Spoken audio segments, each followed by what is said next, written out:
Yo mga kabasketball! May dalawang mainit na balita tayo ngayon mula sa NBA.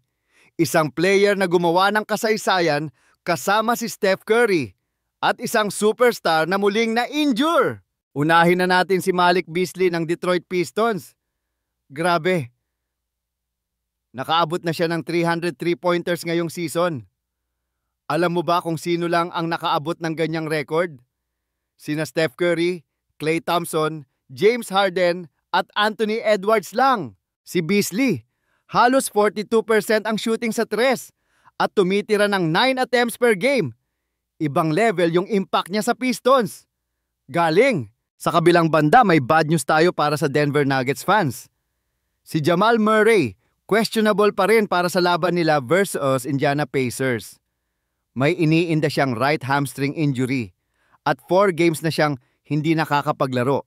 Habang wala si Murray, 1 win lang ang nakuha ng Nuggets sa 4 na laro. Hindi pa sure kung makakabalik na siya sa susunod na game. Pero lahat umaasa.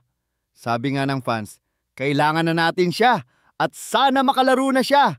Kaya ayan mga tropa, Malik Beasley. Kasama na sa elite 3-point shooter sa NBA history. Habang ang Nuggets nakaabang kung kailan makakabalik si Jamal Murray. Abangan ang susunod na updates dito lang sa channel natin.